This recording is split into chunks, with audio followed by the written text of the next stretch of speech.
هدى للناس وبين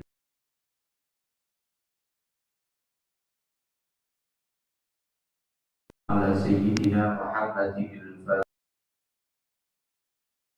لما سبق ناصر الحق بالحق والهادي إلى صراطك المستقيم وعلى آله وأصحابه حق قدره ومقداره العظيم.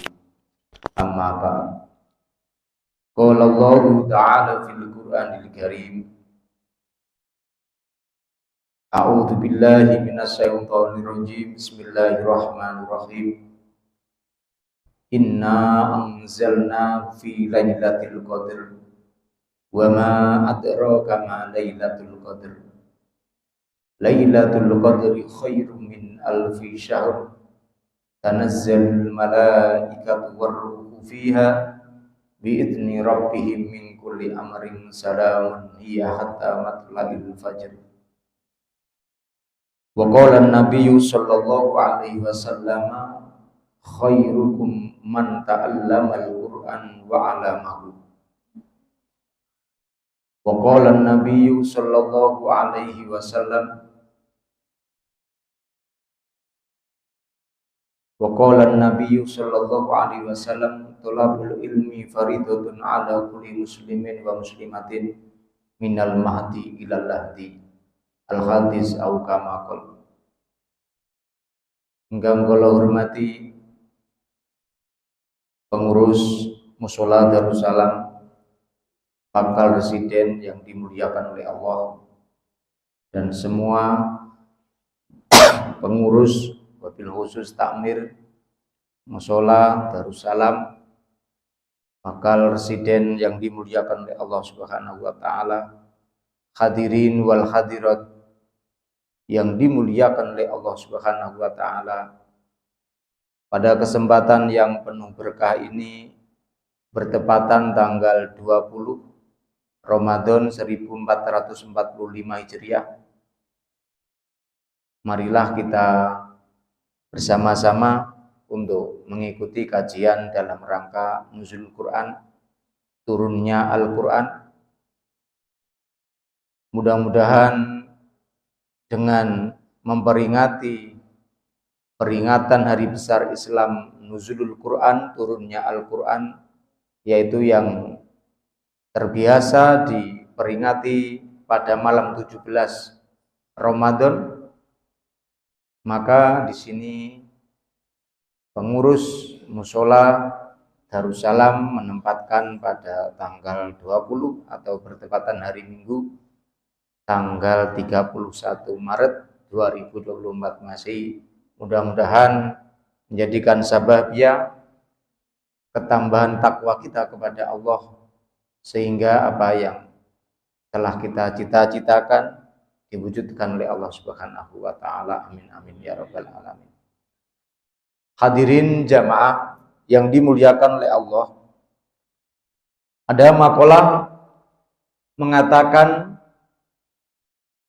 dari Habib: man hadara majlisan min majalisil khair fi Ramadan kataballahu lahu bi kulli qadamin ibadata sana.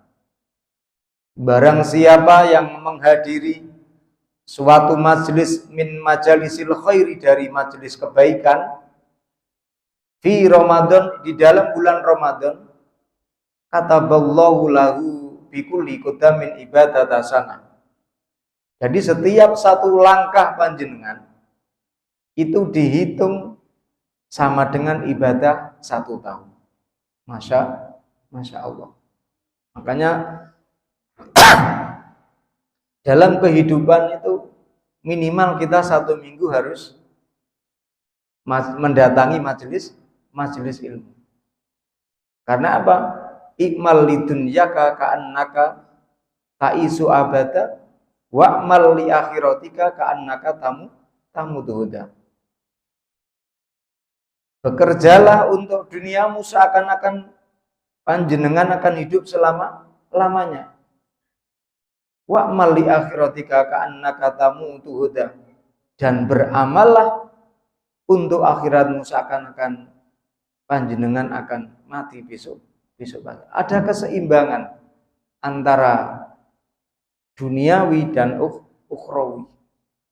Maka perlu pembelajaran atau mendatangi majelis-majelis, apalagi di dalam bulan Ramadan.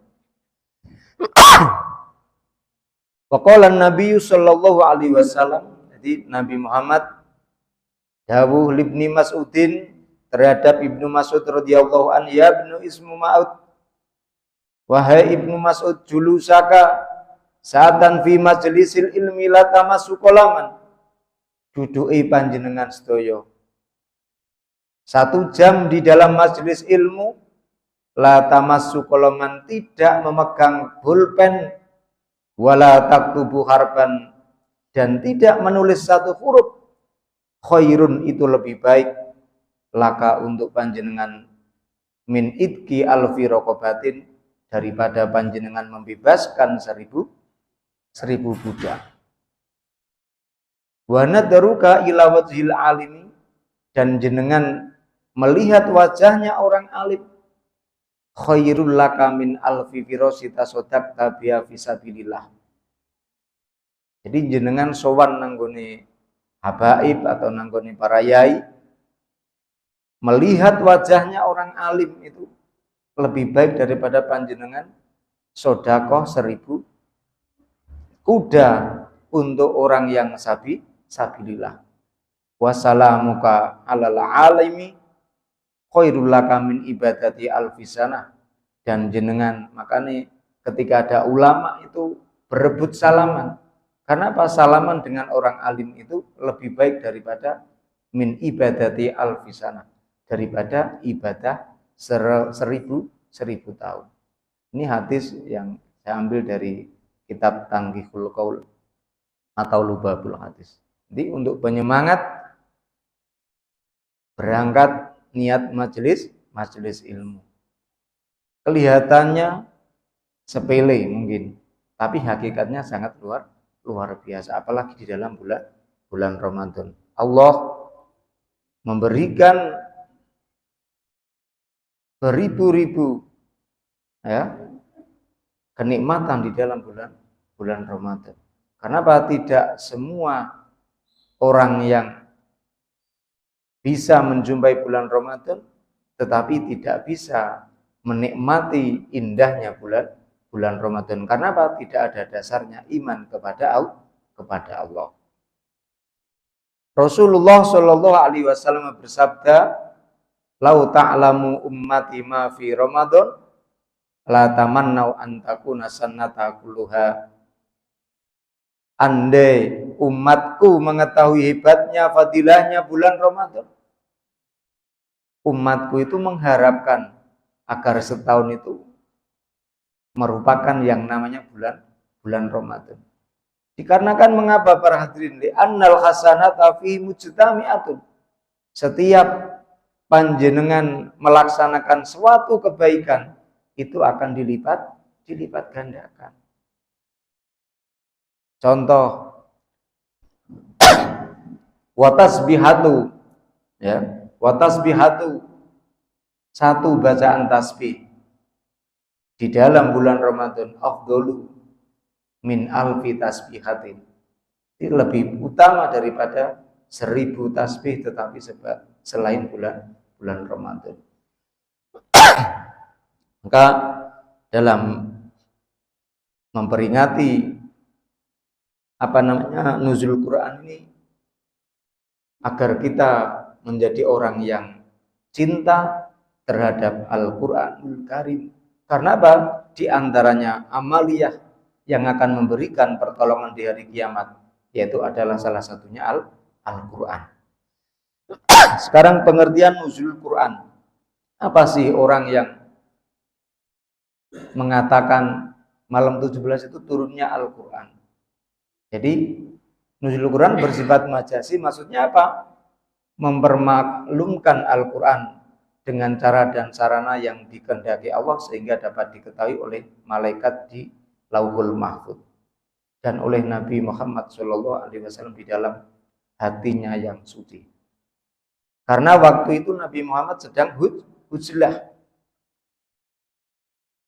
Nuzulul Quran juga secara etimologi berarti singgah atau tiba di tempat tertentu, yang sering diungkapkan oleh orang Arab dalam formasi seperti berikut ini, yakni Nuzulul Amirul Madinah, yang berarti seorang penguasa singgah atau tiba di suatu tempat. Satu, Lauhul Mahfud. Al-Quran diturunkan oleh Allah secara sekaligus ke Lauhul Mahfud. Bal huwa Qur'anun Majid fi Lauhim Mahfud. Bahkan yang didustakan mereka itu ialah Al-Quran yang mulia, yang tersimpan dalam Lauhul Mahfud. Nomor 2, Bait Al-Izzah. Al-Quran diturunkan dari Lauhul Mahfud ke Bait Al-Izzah di langit 2. Syahrul Ramadan alladzi unzila fihil Qur'an hudal linnasi wa bayyinatin minal huda wal furqan. Jadi Al-Qur'an itu diturunkan dalam bulan Ramadan. Bertepatan pada waktu itu hari kemerdekaan juga terdapat pada tanggal 17 Agustus. Itu kamakola Syekh Bahmun, ya, itu ada kaitannya dengan turunnya Al-Qur'an.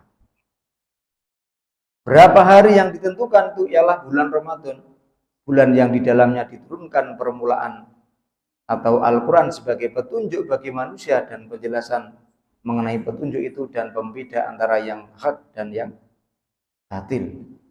Jadi Quran adalah sebagai pembeda, merupakan petunjuk pedoman hidup sebagai orang yang beriman. Kalau nggak beriman ya tidak mungkin menerima dengan adanya Al-Quran. Alladzi unzila fil Qur'an hudal linnas, sebagai petunjuk manusia. Wa bayyinatin minal huda wal furqan. Sekarang cara ketiga tahap penurunan Al-Quran. 1, Lauhul Mahfud. 2, Baitul Al-Izzah. 3, langit dunia. Sama, ya. Al-Quran diturunkan dari langit dunia kepada Nabi Muhammad melalui perantara malaikat Jibril. Dia dibawa turun oleh Ar-Ruhul Amin. Jadi malaikat Jibril itu mempunyai lakop yang namanya Ruhul Amin ke dalam hatimu Muhammad, agar kamu menjadi salah seorang di antara orang yang memberi peringatan dan dengan bahasa Arab yang jelas. Sekarang tentang puasa dan Al-Quran akan memberi syafaat kepada ahlinya di hari akhirat. Ini salah satu ada hubungannya. Di antara selain mengharapkan syafaat dari Rasulullah. An Abdullah bin Umar wa anna Rasulullah sallallahu alaihi wasallam qala as-siyamu wal Qur'an yashfa'ani lil abdi yaumal qiyamati. Dari Abdullah bin Umar bahwa Rasulullah sallallahu alaihi wasallam bersabda, sesungguhnya puasa dan Al-Quran memberi syafaat kepada pelakunya pada hari kiamat. Jadi panjenengan besok itu hanya santai-santai. Karena apa? Yang jenengan lakukan di dalam bulan Ramadan ini akan menjadi saksi di hadapan Allah. Jenengan tinggal mendengarkan saja. Puasa ini berkata kepada,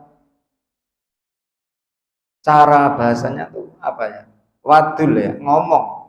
Puasa itu berkata, ya Tuhanku, mana'tuhu at-ta'am wa sahabati bin nahari fasafa'ni fihi. Jadi puasa yang jenengan menahan lapar dan haus dan menahan hal-hal yang membatalkan puasa, itu akan menjadi saksi besok di hari kiamat. Ya Tuhanku, aku telah menahan hasrat makan dan syahwatnya, maka berilah aku izin untuk memberikan syafaat kepadanya. Maka orang yang puasa malamnya dengan ibadah qiyamul lail itu enggak usah. Jenengan sudah menjadi jaminan apa surganipun Allah Subhanahu wa taala. Kalau memang benar-benar puasanya lillah, bukan puasa karena atasan, bukan puasa karena keluarga, bukan puasa karena tetangga atau jamaah lainnya. Karena apa? Sifatnya puasa itu hanya untuk Allah Subhanahu wa ta'ala. Beda dengan ibadah yang lain. Sholat, katakanlah orang itu mengetahui, oh sudah sholat. Tapi kalau puasa, pura-pura puasa bisa. Makanya yang menjadi jaminan asyamu wal Qur'an yasfa'anil abdi yaumal qiyamati, puasa karena Allah Subhanahu wa ta'ala. Benar, tidak hanya menahan tidak hanya menahan lapar dan haus, tetapi menahan apa yang menjadikan sababiah batalnya atau kurangnya pahala puasa. Ada 5 perkara yang bisa menjadikan puasa itu hanya mendapatkan haus dan lapar. Yang nomor 1 apa? Al-kidbu, bohong, bujuk. Isi apa carane? Orang percaya itu OTW tak OTW, misal masih di rumah. Ini hal yang kecil yang perlu kita sikapi. Bohong dalam bentuk lisan atau ucapan atau tulisan. Ini merusak pahalanya puasa. Al-kidbu. Nomor 2, al-hibah. Apa hibah? Mencari keburukan orang lain. Mencari kesalahan orang lain. Terus yang nomor 3, Pak, an-namimah. Orang yang biasanya mempunyai adu domba. Ada orang golongan A, golongan B, dan golongan C. Nah, yang dikatakan adu domba an-namimah bahasa Arabnya apa? Orang yang B ini. B ini pura-pura baik dengan A. B juga pura-pura baik dengan golongan C. Golongan A ini diadu dombakan dengan si C. Nah, inilah yang dinamakan kolaan berita, seakan-akan mengadu dari A disampaikan ke C, C disampaikan ke A. Agar apa? B ini orang yang bisa menjadikan pertengkaran antara golongan A dan golongan C. Inilah yang dinamakan an-namimah, adu domba. Yang nomor 4, orang yang merusak pahalanya puasa, yaitu orang yang bersumpah palsu atau sumpah pura-pura atau bijuk. Sumpah, pokoknya sumpah palsu, tidak menjalankan, dia yakin menjalankan, namanya kategori sumpah palsu. Yang nomor 5 yaitu an-nadru bisyahwat. Melihat walaupun istrinya sendiri dengan syahwat itu tidak boleh mengurangi pahala puasa. Tetapi apakah boleh ketika puasa mencium istrinya sendiri? Boleh. Waktu itu Nabi Muhammad ditanya Sayyidah Maimunah atau Sayyidah lainnya. Tanya nanggoni Sayyidah Aisyah. Karena apa? Di antara istrinya yang paling cantik yaitu Aisyah. Makanya Aisyah itu katanya bilang Nabi Muhammad ketika siang hari juga sering mencium istrinya. Ini alhasil pokoknya tidak dengan syahwat. Itu tentang masalah puasa yang akan menjadikan saksi di hadapan Allah Subhanahu wa ta'ala, orang yang benar-benar puasa karena Allah. Yang nomor 2 yaitu Al-Qur'an, yang hari ini kita peringati. Wa yaqulul Qur'anu manatu an-naum billahi wasyafi'ni fi qala fayusfa'ani. Quran itu berkata kepada Allah, ya Allah, ya Tuhanku, wahai Tuhanku, aku telah menghalingnya dari tidur untuk qiyamul lail. Maka berilah aku izin untuk memberikan syafaat kepadanya. Nabi bersabda, qala fayusfa'ani, maka kedua-duanya diberikan izin untuk memberikan syafaat, pertolongan. Nah, pertolongan itu di mana?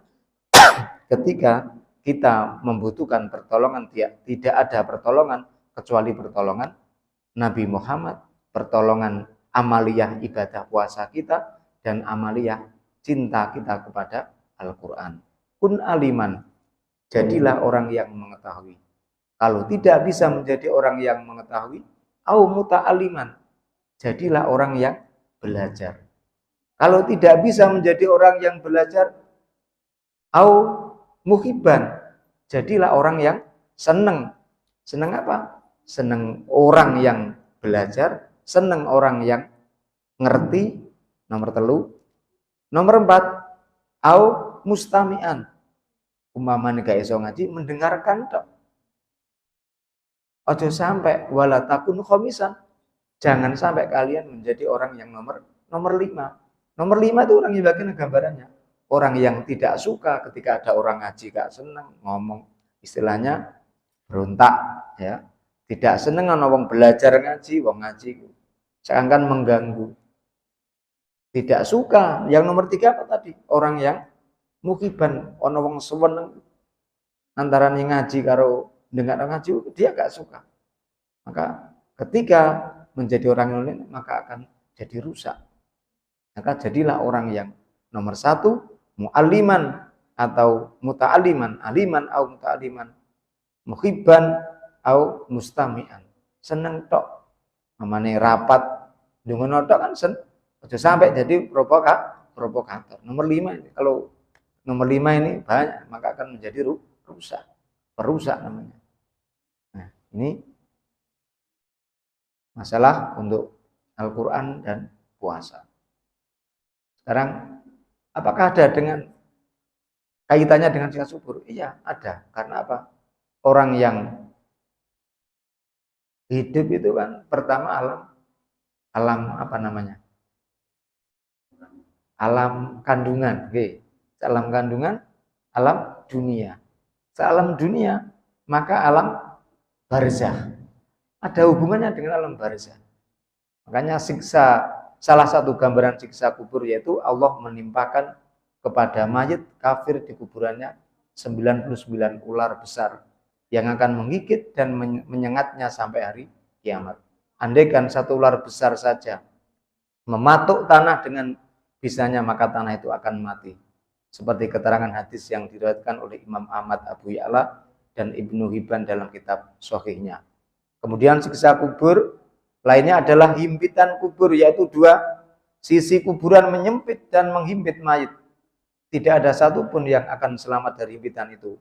Meskipun ia adalah mayit anak kecil, baik ia adalah orang soleh atau tercela, kecuali para nabi alaihi salatu wassalam, Fatimah binti Muhammad sallallahu alaihi wasallam, Fatimah binti Asad, dan orang-orang yang membaca surat Al-Ikhlas ketika sakit menjelang ajal, meskipun hanya membaca sekali saja. Jenis himpitan kubur berbeda sesuai jenis mayit-mayitnya. Di sebagian siksa kubur masih ada hubungannya. Kenapa? Al-Quran inilah akan menjadi penghibur di dalam alam barzah. Wa fil qabri munisa wa fid dunya qorina. Maka bertemanlah dengan Al-Quran. Sama temannya beribu-ribu, tetapi ketika sudah waktunya kita dalam alam barzah, ya nak teman itu sokeh, ya nak teman itu soleh, teman itu orang yang ngerti, bisa mau mengikutkan nama dalam doanya. Kenapa? Doa lil mu'minina wal mu'minat itu sangat terasa bagi orang yang sudah berada di dalam alam barzah. Kenapa? Teman yang baik, teman yang bisa memberikan kebahagiaan dunia dan kebahagiaan alam barzah lebih. Karena apa? Alam barzah kalau bahagia, alam akhirat tentu menjadi bahagia. Jadi pertama hidup itu di alam barzah. Kalau sudah alam barzahnya bahagia, jaminannya akhirat adalah bahagia. Bagaimana? Dengan cara nanti ada di sini tip agar kita selamanya bisa selamat dalam alam barzah. Sebagian ada yang diringankan, yaitu kuburan akan menghibitnya sebagaimana pelukan kasih sayang ibu kepada anaknya.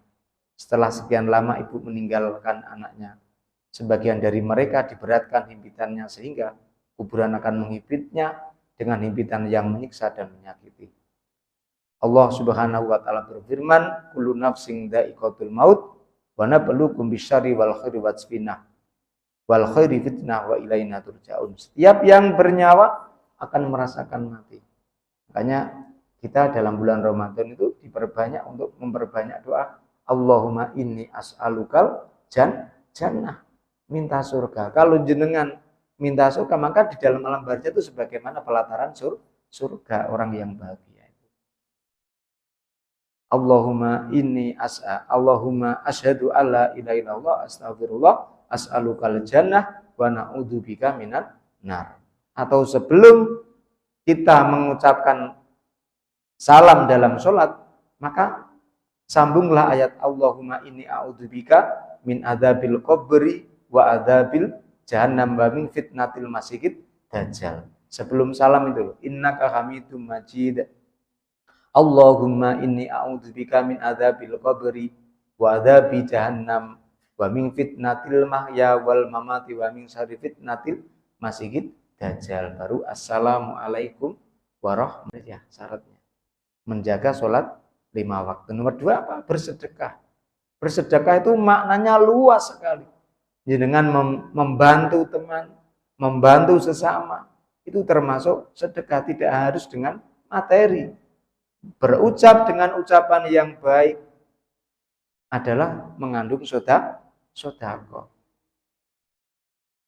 Menyingkirkan batu di dalam jalan, itu memberikan minuman terhadap hewan atau lainnya yang sifatnya menolong, itu akan bernilai sedekah di hadapan Allah Subhanahu wa taala. Tidak tahu mana mungkin hal yang kecil ini yang akan bisa memberikan fadilah bisa meringankan di dalam alam barzah. Nomor 3, membaca Al-Qur'an. Salah satunya apa? Istiqomah membaca surat Al-Mulk. Tabarakalladzi biyadihil mulku wa huwa ala kulli syai'in qadir. Alladzi khalaqal mauta wal hayata liyabluwakum ayyukum ahsanu amala wa huwal azizul ghafur. Ini jenengan istiqomah ini insyaallah panjenengan akan selamat dalam alam barzah. Umpamanya aku gak iso maca Quran, ya dilihat tok Quran. Bismillah, niat cinta terhadap Al-Quran. Karena waktu kecil tidak sempat, tidak ada yang mengarahkan mengaji, atau gimana, besar, dewasa, kepingin iso ngaji tapi gak iso. Ya dicekel Quran. Bismillah, aku cinta terhadap Al-Quran. Itu salah satu cara kita mensiasati agar kita diselamatkan dari perkara yang menyelamatkan manusia dalam alam kubur. Dengan memperingati Al-Quran, kita kembali cinta terhadap Al-Quran, karena ada hubungannya Al-Quran dengan alam barzah atau alam kubur. Memperbanyak tasbih, kalimatani, nanti ada penjelasan. Subhanallahil adzim, subhanallah bihamdi, astagfirullah, dibaca sebelum sholat subuh atau pasca subuh, habis sholat sunnah subuh itu pengen suki katanya itu Mbah Hamid, ulama salafus saleh kebanyakan beristighfar atau bertasbih itu kata Mbah sinten niku Lamongan, Mbah Hufur. Saya waktu itu ada acara halal bihalal di asrama haji Sukolilo. Ya, asrama haji Sukolilo. Itu beliau mengatakan itu tahun 2010 atau 2011. Ijazah umum ketika yang ceramah beliau itu yang setiap saat dibaca oleh malaikat. Makanya malaikat sering bertasbih. Tasbihnya yaitu subhanallahil adzim, subhanallah bihamdi, astagfirullah. Itu katanya tasbihnya malaikat. Beliau mengatakan tasbih itu tasbihnya malaikat. Ternyata di dalam medsos itu ulama salafus soleh itu kebanyakan yang dibaca istighfar juga seperti itu. Saya mendapat ijazah itu yaitu 2011 langsung sama Mbah Hufur. Ternyata bisa sambil belajar dalam kajian-kajian. Ternyata ada, dulu kan belum ada ya namanya medsos seperti itu. Sekarang masya Allah ternyata amalia ulama salafus saleh itu sekarang ulama salafus saleh ternyata tuh di medsos banyak. Contoh seperti laqad ja'akum rasulun min anfusikum azizun alaihi ma anittum harisun alaikum bil mu'minina raufur rahim fa in tawallaw faqul hasbiyallahu la ilaha illa huwa alaihi tawakkaltu wa huwa rabbul arsyil azim. Nomor 2 bersedekah. Nomor 3 membaca Al-Qur'an. Iqra'ul Qur'ana fa innahu ya'ti yaumal qiyamati ashabi Bacalah kamu sekalian Al-Quran. Karena sungguhnya Al-Quran itu akan datang pada hari kiamat sebagai penolong bagi para pembacanya. Tidak hanya di kiamat, di dalam alam barzah. Salah satu contohnya surat Al-Mulk. Malaikat Munkar Nakir itu di situ seakan-akan ada yang nemani. Jadi ketika disambangi malaikat Munkar Nakir itu kaya ono bercahaya. Apa itu? Ternyata surat Al-Mulk. Itu Al-Mulk itu menjadi saksi menemani di dalam alam barzah. Itu suatu cerita malaikat Munkar dan Nakir itu tidak sampai menanya karena selalu ada temannya, seakan-akan ada orang yang nunggu. Lah Munkar Nakir itu kan berani ini kalau tidak ada siapa-siapa baru datang. Makanya pasca dimakamkan kalau bisa bacakan Inna Anzalna biar enggak sampai langsung diparani malaikat Munkar Nakir. Apalagi sudah punya bacakan surat Al-Mulk di dalam alam barzah itu gawe sangu. Itu bisa menolong dalam alam barzahnya.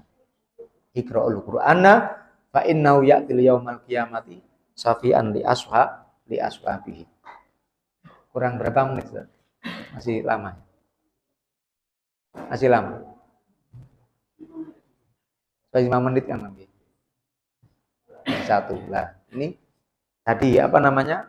Yang saya sebutkan saya tasbih ya tadi ya. Nomor 4 yaitu tasbih.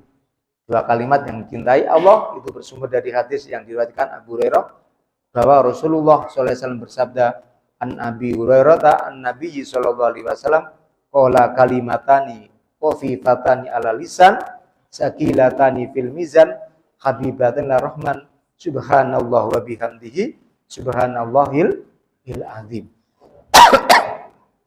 Kalau jenengan bisa menjaga 4 perkara ini, maka panjenengan akan diselamatkan dari sengatan atau himpitan alam barzah, siksa dalam kubur. Ini Sahih Bukhari Muslim. Ya, sahih. Maksudnya langsung dari Rasulullah. Subhanallahil azim, subhanallah bihamdi.